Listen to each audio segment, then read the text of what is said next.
What day is it? Oh yeah, it's Thursday. It's Groundhog Day. We continue our journey, our walk through Mark, and today is about curiosity. Are you a curious person? Do you have lots of questions? I confess, I am a man with lots of questions. Now I know all the goofy questions I could ask, like why do you drive on a parkway and park in a driveway? Why is a food called chili when it's super hot to the tongue? But we're going to talk about a more important question today, a most significant question. As a matter of fact, from a spiritual life perspective, it is the only question that matters.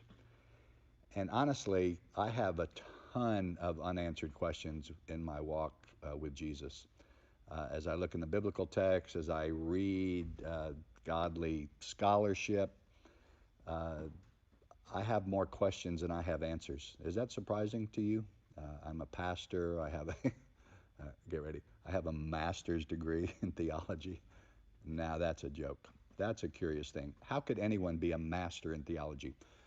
But I do have that master's degree. I have a well over a third of my life walking with Jesus, being in the Word, preaching and teaching the Word, a fairly committed prayer life where I'm asking for wisdom. But the sum total of all that is I still have more questions than I have answers. And what I realize is that's perfectly fine. As a matter of fact, if I didn't have more questions than answers, I don't know if I'd be confident that this life with Jesus and this person of Jesus is way beyond me, is a mystery that I can't figure out in this time and place being contained in this natural vessel. So it's okay to have more questions and answers, but there's one question that must have an acceptable answer, and that answer is available to us. And as we come to our text today, this is the dramatic narrative arc in Mark's story. From chapter 1, verse 1 through chapter 8, verse 29, there's been this building of a question of who is this man? And today we'll move from a question of who is this to a confession, you are. What I'd like you to do as we move through this text is consider your own answer to the question relative to Jesus. Who is this man? And if you were looking at him,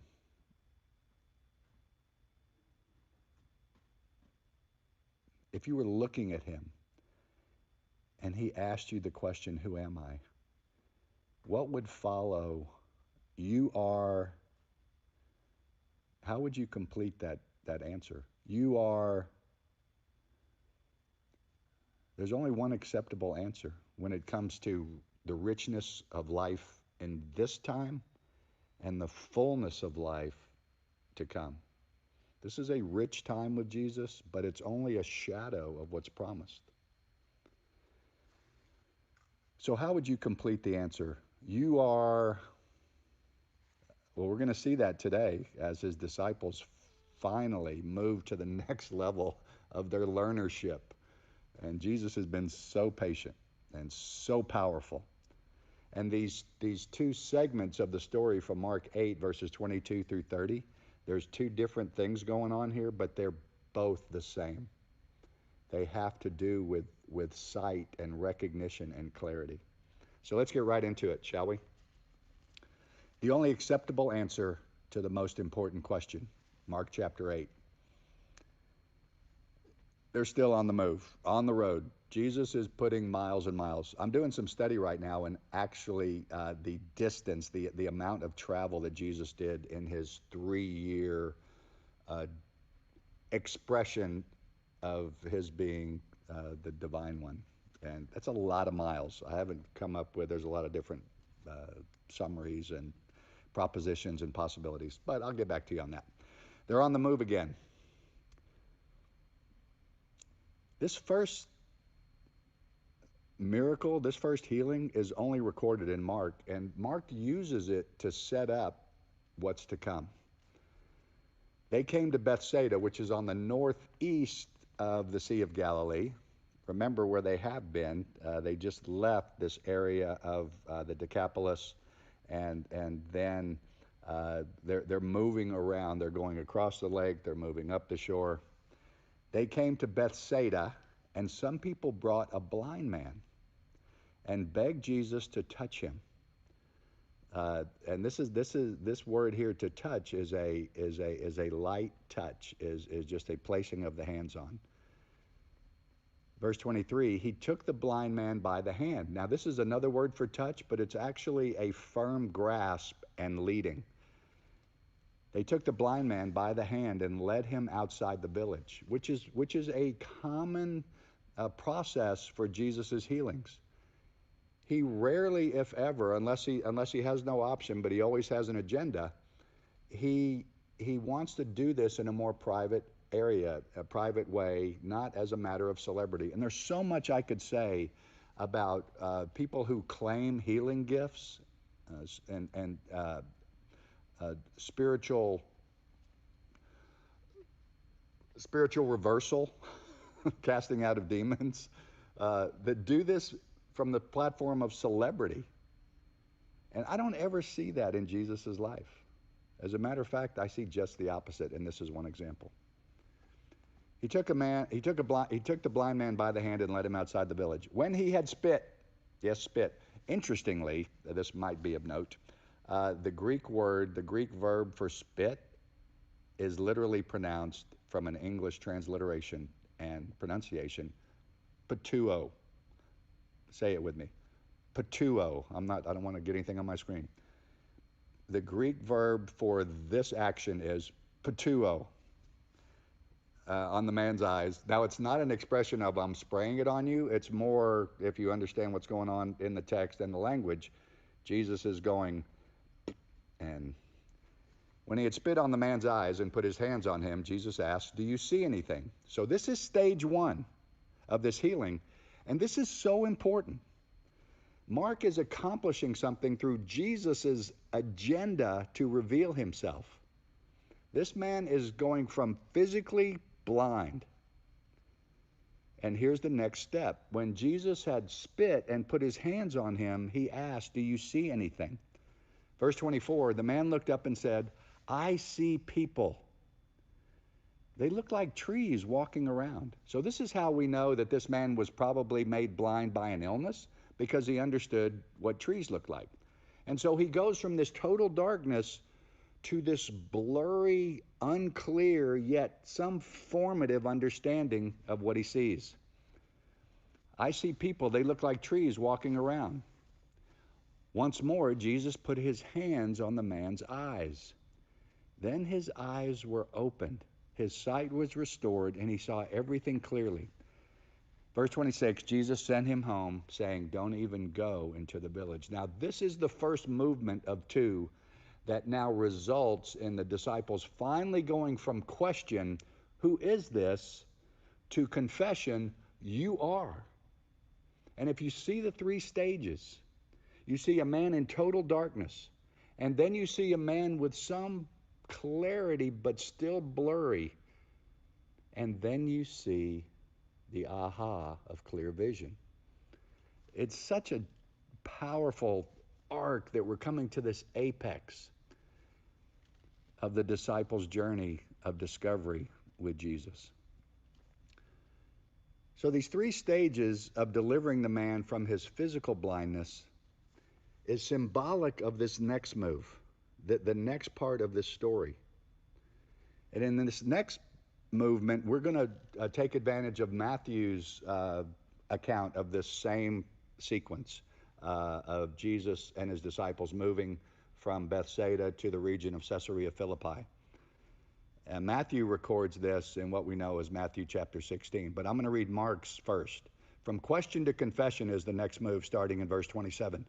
And this important arc and apex, Mark uses just a small amount of text, which is his habit. He's rapid fire narrative, bum, bum, bum, bum, bum. Matthew takes more time and expands on the dialogue and the explanation of Jesus in this same event. But this is only 72 English words for this important move from question to confession. So, right after this healing, this three-stage healing, there's so much I could say here, and I just can't say it in this context. I encourage you to study always. But the summary is the disciples who have been with Jesus and all these questions are being asked, they ask them, they hear the crowd ask them, who is this? He does all things well. He even he even performs in these ways. Who is this? He calms the raging sea. Who is this? He walks on the water. Oh my goodness, we're terrified. Who is this? And now in this summary healing from total blindness in the dark to some clarity but still blurry and not defined to clear sight and aha, I see. Jesus moves into this next important stage of the disciples' development with this most important question.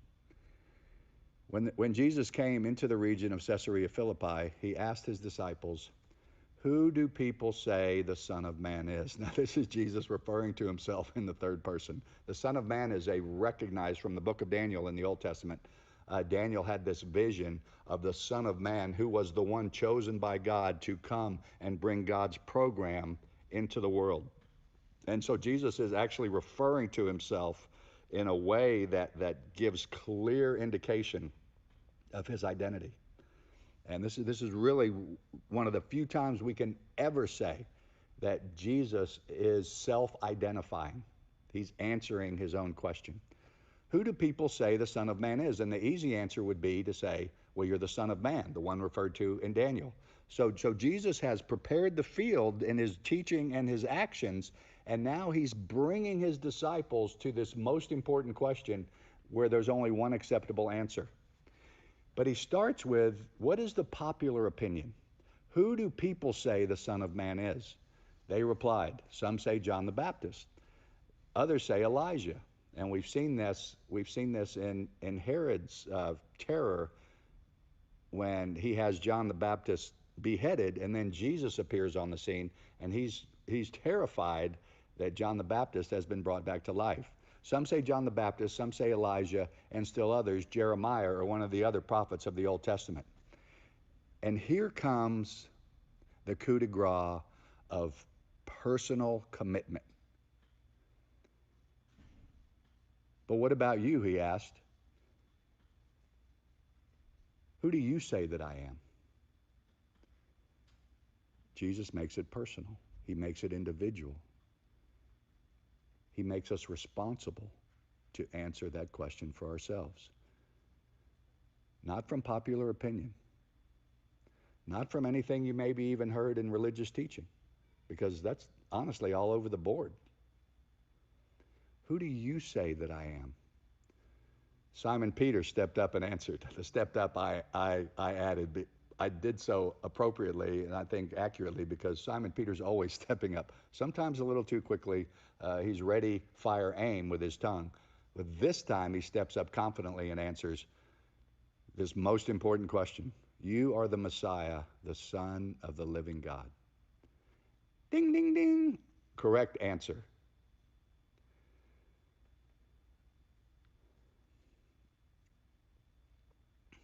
Jesus then says that they should not, he follows with, you should not, he orders them not to tell anyone that he is the Messiah, as he finishes out this short section. You are the Messiah, the Son of the living God.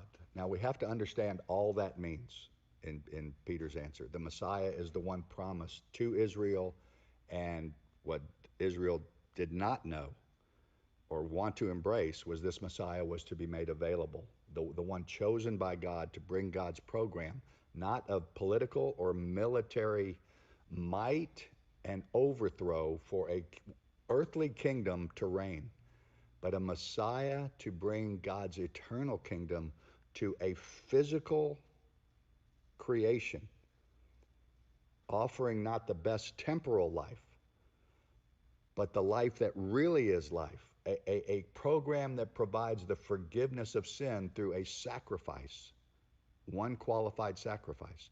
And from that forgiveness, an offer of leadership and commitment uh, in bringing God's rule and reign to the earth. So the Messiah is one who is bringing God's program through sacrifice of commitment to, to rule and reign and offer life here. And the commitment on behalf of the faithful is that we accept the rule and reign of the Messiah in our own lives. Now, one of the false ideas in religious teaching about the Messiah is that we want you, and I'm speaking now as spiritual leaders who lead churches and sub-leaders in churches, but the message is truncated, that the Messiah's program is to offer you a get out of jail free card when it comes to judgment for your sin. So Jesus, the Messiah, has sacrificed himself so that you can get a ticket to heaven and stick it in your pocket. That is not the message. If you remember from the very beginning, Jesus preached, repent and believe the good news of the gospel, for the kingdom is at hand. The gospel in completion is that I change the way I think about who I am. I recognize my desperate need for who he is, and I accept by faith his rulership in my life, understanding that he knows me the best. He knows what's best for my behavior, and so I commit myself to obedience out of love and devotion and gratitude for what he's done. This is an important conversation. And I could I could speak on this for a couple hours, and it would, I believe it would be necessary. So Peter answered, "You are the Messiah, the Son of the living God." Then he orders them not to tell anyone he was the Messiah. So what I want to do is I want to switch to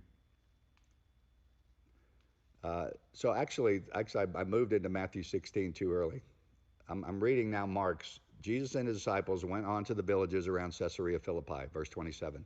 On the way he asked them, "Who do people say that I am?" They replied, "Some say John the Baptist, others say Elijah, and still others, one of the prophets." "But what about you?" he asked. "Who do you say that I am?" Peter answered in Mark's account, "You are the Messiah." Jesus warned them, verse 30, not to tell anyone about him. Now let me expand on it. I already did, actually. But let me just read it from 13 to 16 of, actually 13 through, yeah, I'm going to go all the way through 20. But Peter's answer is in verse 16. So Mark's accounting of this most important answer is only 72 words in the English translation. But Matthew spends what we know in the English translation now, from Greek to English, it takes 172 words, so 100 more words. And I think the expansion is important. Again, it starts with when Jesus came to the region, verse 13 of Mark 16. I mean, of Matthew 16. I know I'm got to be confusing you. Matthew 16, verse 13. When Jesus came to the region of Caesarea Philippi, he asked his disciples, "Who do people say the Son of Man is?" Again, popular opinion. They replied, "Some say John the Baptist, others say Elijah, still others Jeremiah or one of the prophets." "But what about you?" he asked. "Who do you say that I am?" Simon Peter answered, "You are the Messiah, the Son of the living God." And Jesus replied, this is where a lot of the expansion is, "Blessed are you, Simon, son of Jonah, for this was not revealed to you by flesh and blood." This is an important inclusion of Matthew, because what he's saying is, this is a answer given based on your willingness to receive from the spiritual realm. It's God's gift To be able to answer in this way that you are the Messiah, the answer to my most desperate need for forgiveness and now leadership and obedience, is something that is given as a gift to the heart that's prepared. And we've seen that throughout Mark. This was not revealed to you by flesh and blood, but by my Father in heaven. And I tell you that you are Peter, Petros, the rock, and on this rock I will build my church, and the gates of Hades or hell will not overcome it. I will give you the keys of the kingdom, and whatever you bind on earth will be bound. Whatever you bind on earth will be bound in heaven, and whatever you loose on earth will be loosed in heaven.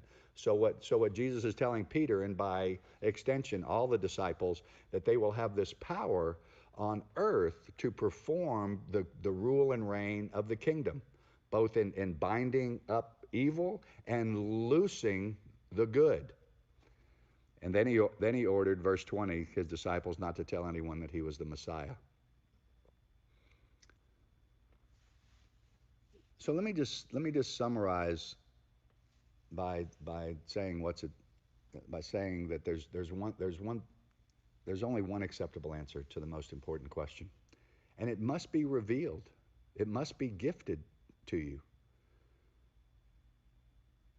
And it is gifted freely. That's the beauty of this mystery. It's a free gift, but it's a free gift to those who are prepared to receive it.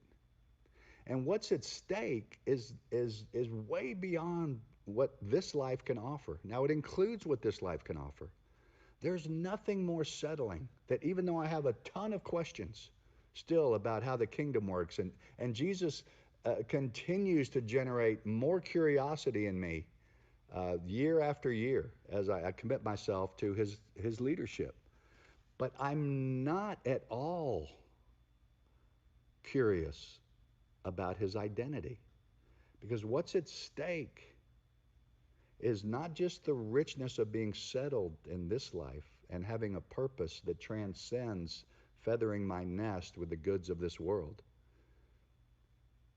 What's at stake is my eternity beyond this brief vapor. That's what's at stake when I consider how I answer the question that Jesus asked, who do you say that I am? And I start with, you are. And for me, there's no hesitation. You are the only answer to my most desperate need. You are an answer I cannot provide for myself. You are not some co-pilot. You are not some genie in a lamp. You are not some place I go when I find myself in a foxhole and I call out to you after months or years of not considering you at all. You are my constant source of divine companionship and partnership and power and leadership. I rest on the rock of the security that you provide, the Petros, the baseline of your identity.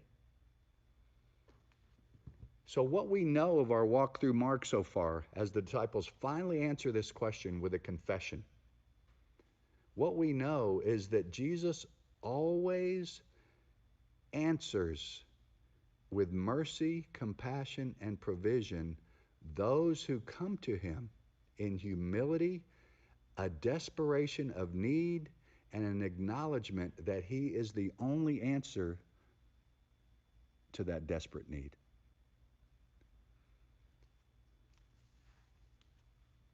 That there's no hope outside myself that has anything to do with me being free from guilt, free from the power of sin in my life, a growing freedom, and the confident assurance that as I have allowed Jesus to power my living here, I'm moving certainly into the life that is really life when this brief vapor is done.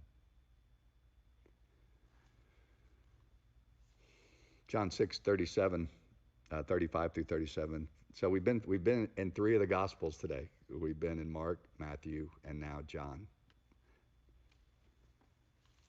Speaking of this humility and desperate need and the acknowledgement of desperate need, in Mark chapter 6, Jesus is talking to the crowds about his identity.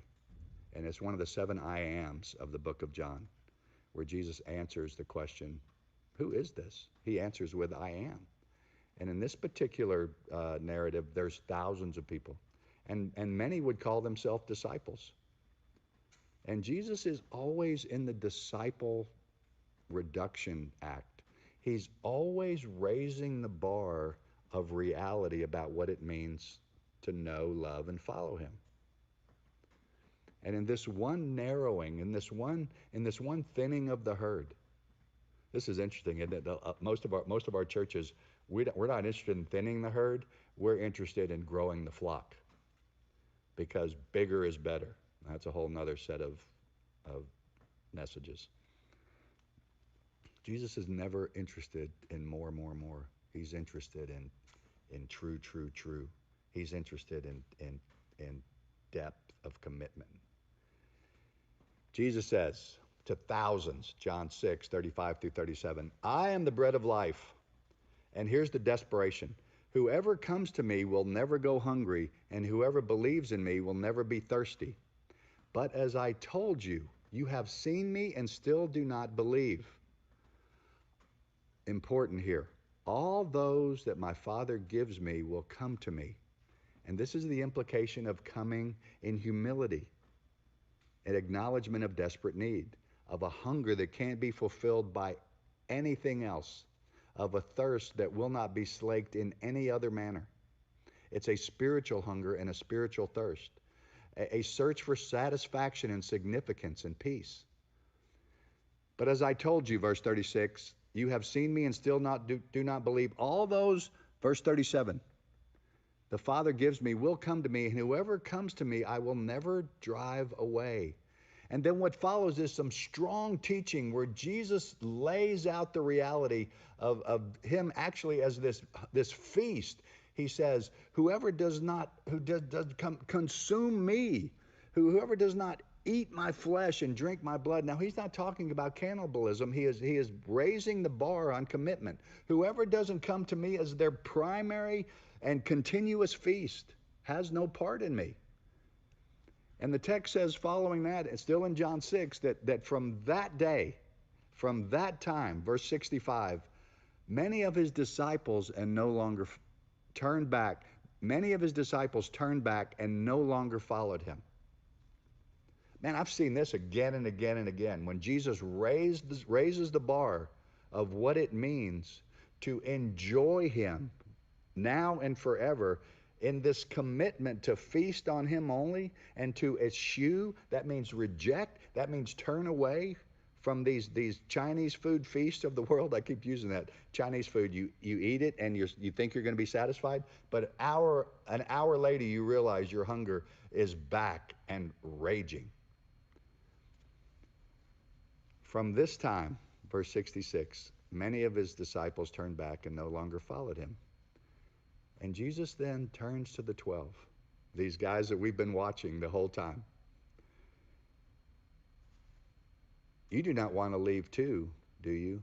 Jesus asked, and it's a request for commitment. You don't want to leave too. You see what's going on here? This is not a popular opinion movement.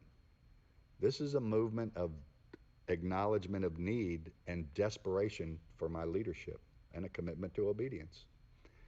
You don't want to leave too, do you? Jesus asked the 12. Simon Peter again steps up. Lord, to whom shall we go?